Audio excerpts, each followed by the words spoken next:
चिकित्सा, शोधन चिकित्सा। शोधन चिकित्सा। कितने प्रकार का पंचकर्म होता है? 5 प्रकार। क्या क्या है? बमन, विरेचन, नस्य, रक्तमोक्षण और बस्ती। बस्ती कितने प्रकार की होती है? सर 2 प्रकार।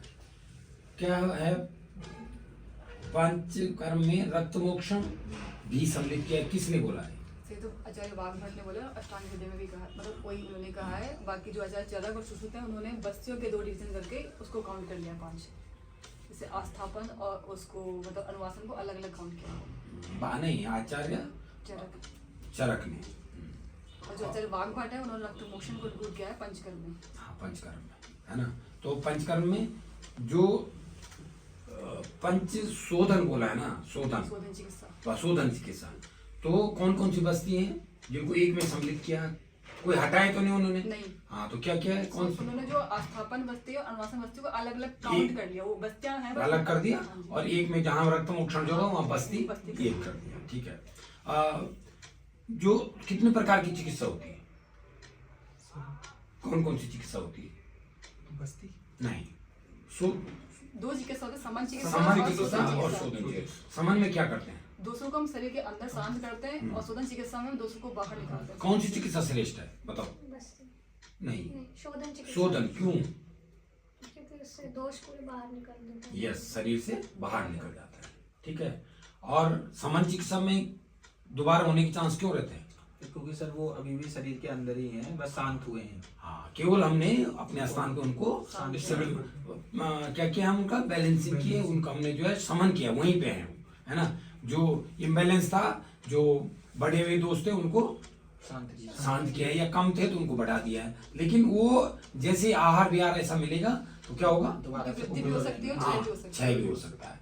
तो लेकिन दोषा कदाचित कुंपेत्ति जिता लंघन पाचने जिता संशोधने तो नतेषाम पुनर्भव।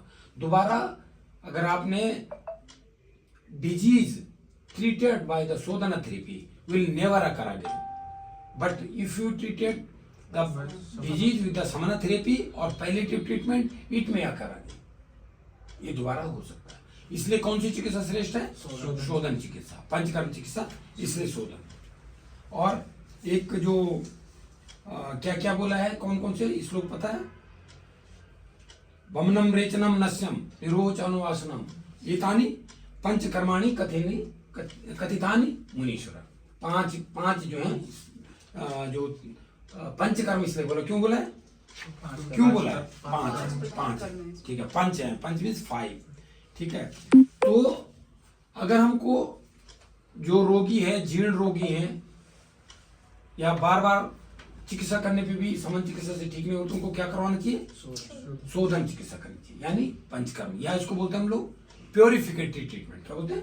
प्योरिफिकेटरी ट्रीटमेंट, शोधन चिकित्सा। तो इसलिए इसको श्रेष्ठ बताया गया।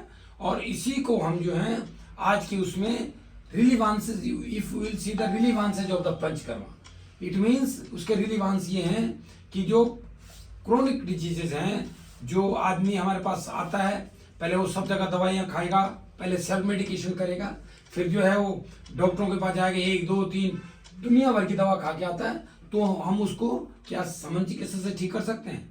नहीं कर सकते हैं, क्योंकि उसके अंदर उसने इतने ज्यादा टॉक्सिन्स भर चुके हैं, इतने ज्यादा जो drug dependence, drug tolerance, drug resistance जो डेवलप हो गया है, उसको पहले हमें एक बार क्या करना पड़ेगा? शोधन करना पड़ेगा। तो जब भी कोई क्रोनिक पेशेंट आपके पास आता है तो आपको पहले उसका शोधन करना है, फिर समन चिकित्सा चलेगी। इसलिए समन चिकित्सा का महत्व है, और इसीलिए आज पूरी दुनिया में जो पंचकर्म है या शोधन चिकित्सा है वो बहुत ज्यादा पॉपुलर हो रही है, रिजल्ट ओरिएंटेड है। और इसकी जो रिसर्चेज हैं वो भी ये कह रही हैं कि जो बीमारियां आपकी जो है सामान्य चिकित्सा है या समन चिकित्सा से ठीक नहीं होती, वो पंचकर्म से ठीक हो जाएगी।